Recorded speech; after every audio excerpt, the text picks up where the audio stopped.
You should have never been born, my dad said as he handed my brother the CEO title. I just smiled and replied, this company exists because of me. 2 weeks later, I pulled the funding and watched everything fall apart. Hey, Reddit. I was 29 when my dad finally destroyed the last bit of respect I had for him. It was supposed to be a big day. The boardroom was filled with history, shiny wood table, sunlight pouring in, and older execs excited about the future. This was my company. I wasn't just his son. I was the reason it was still alive today. 10 years ago, the company was falling apart. My dad refused to change anything stuck in the past, running things like it was still the 1990s. After university, with degrees in software engineering and business, I came back with a plan. I wanted to shift us from building hardware to selling software services for big companies.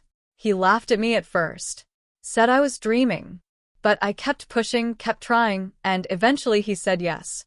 I gave up so much to make it work. Late nights, missed birthdays, failed relationships. But I got results. Profits tripled in 3 years. Big contracts rolled in. Our name meant something again. All thanks to my ideas and work. The board cheered for him, but deep down, everyone knew who made it happen. Everyone except my father. So, when I walked into the room that day, expecting him to name me CEO, I felt ready. Confident.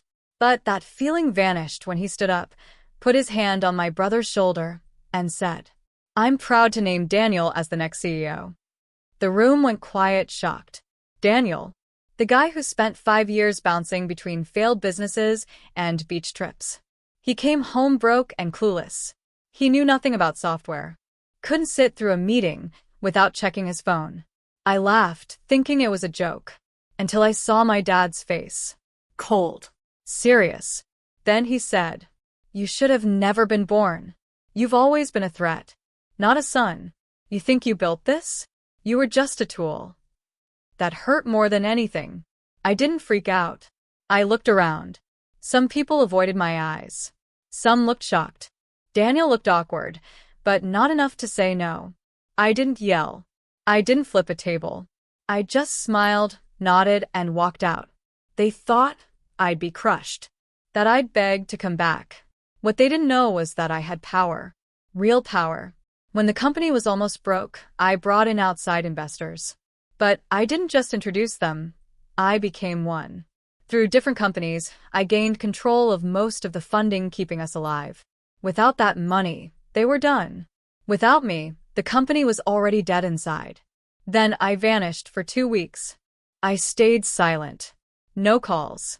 No messages. I let them get comfortable with their new leadership. I watched the press releases, the fake excitement, and Daniel's clumsy interviews where he repeated big words he didn't understand. I waited until the new financial quarter began. Then I made my move. The investors pulled out, every single one. Projects stopped. Employees didn't get paid. Deals were canceled. Suppliers started suing. And I watched it all happen. I watched my father panic, beg, try to fix it. But the systems I had built ran deeper than he knew. One by one, they fell apart without me there to manage them. The board turned against him. Shareholders called emergency meetings. And Daniel? He disappeared. Deleted all his social media. Last I heard, he was hiding out in Europe, finding himself.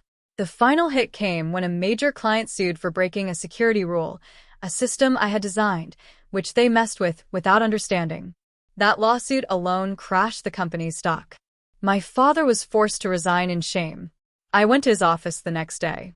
He was sitting there alone. No staff. Just him and a half-empty bottle of whiskey. He didn't look up. You really did it, he said. No, I replied. I just stepped back. You did the rest. As I turned to leave, I paused at the door. The company lived because of me. You just signed your name. I built the story. He said nothing. He didn't have to. But as I walked away, I didn't feel the win I expected. No joy. No pride. Just a quiet emptiness that followed me like a shadow. Something about the way he looked at me, not with anger, but with fear. Or maybe regret. It stayed in my mind. That night, I went home and opened a private backup, I had hidden for years. It had old company files, memos, board notes, and most important, my mother's records. She had once owned part of the company, but after she died, my father erased her from the story. As I read through the files, I found names of fake accounts, hidden payments, and proof of stolen ideas. And then, deep inside a file from 15 years ago, I found one marked confidential. It described an old investigation into the company's original patents. They weren't his. They were hers. My mother had created the company's original technology. My father took it, rebranded it, and built his empire off her work. Then he covered it up, cut me out of her share, and claimed she left nothing behind. Now I understood why he hated me so much. I was her son. I had her mind, her fire. It made sense why he picked Daniel. Daniel didn't question him. He didn't threaten the story. But I did. I reminded him of everything he stole and everything he feared I might one day uncover. Now the company was gone, and the truth was in my hands. I realized something huge. This wasn't just revenge. Without knowing it, I had honored my mother's name. But I had a feeling this was only the beginning. There were still more secrets. One last file sat sealed on the backup drive. It had a date, 3 months before she died. I stared at it for hours. It was time to learn the truth. My fingers hovered over the keyboard, heart racing like I was about to set off an explosion. And, in a way, I was. The file had a plain name. Transition Protocol, March 14th. That date might not matter to most people. But to me, it meant everything. It was the day my mom collapsed in her office. 2 weeks later, she was gone. The official cause was an aneurysm, sudden and tragic. But something about that day never felt right. I remembered how fast my dad showed up at the hospital, already making plans. I remembered how quiet the company got, how fast things changed, and most of all, how quickly my mom's name vanished from every part of the company. Like she was never there. I finally opened the file. What I saw made me sick. The transition protocol was a legal document. It was signed by my dad and 3 top executives. It said that if anything ever happened to my mom, if she became too sick or died, control of the company would go to my dad. The document was dated one day before she collapsed, and it had her forged signature. But that wasn't the worst part. There was an audio file attached. It was damaged, but I could recover some of it. It was a recording, probably from an office camera. You could hear my mom's voice, angry and urgent. She was accusing someone of stealing her code, the software design that had gotten us our first big contract. Then another voice, my dad's. Calm, cold, telling her to stop asking questions, telling her she was becoming a problem. The recording cut off, but before it ended, she shouted one word: betrayal. I sat there in silence, gripping the desk until my hands hurt. I had always suspected something was wrong. Now I knew. He hadn't just cut me out. He hadn't just erased her legacy. He had planned all of it.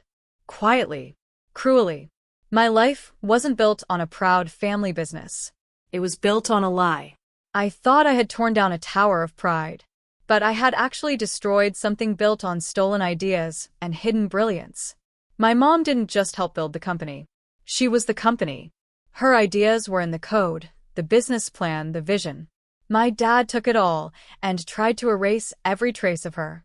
Even me, her son. Just to make sure no one ever saw the truth. Over the next week, I worked in secret. I gathered all the proof, her files, old designs, recordings, contracts. I reached out to 2 engineers who had worked with her before. They had quietly retired after she died.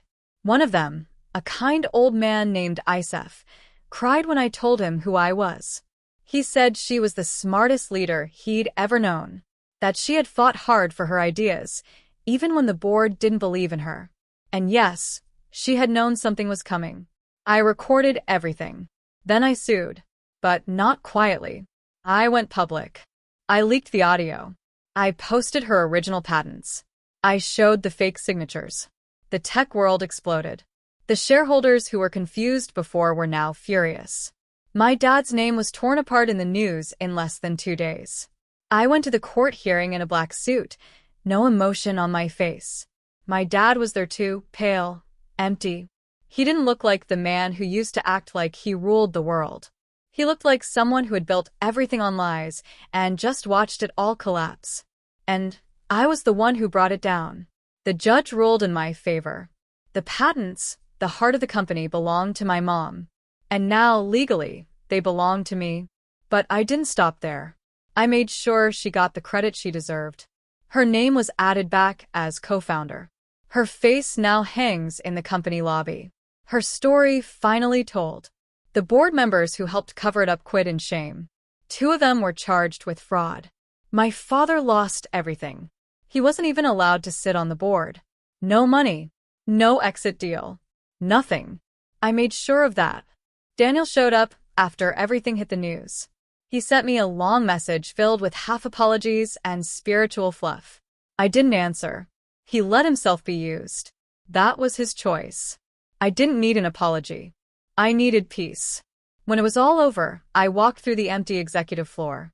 My mom's old office had been locked for years. I opened the door. Everything was just how she left it. Her books. Her notebooks. A photo of me as a kid on her desk. I stood there a long time, letting the quiet fill the room. For the first time in years, I didn't feel rage. I felt peace.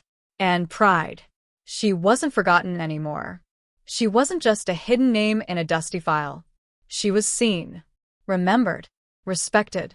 I sat in her chair and looked out at the city skyline she used to dream about. And I knew something. I didn't want to be CEO. I didn't want power. I had already won. I handed the company over to someone I trusted, someone who used to work with my mom and understood what the company was really about. And I walked away, not in defeat, but in peace. Let the next team build something better. Let them carry her vision forward. I had fought the battle. I had uncovered the truth. And now I had restored what mattered most.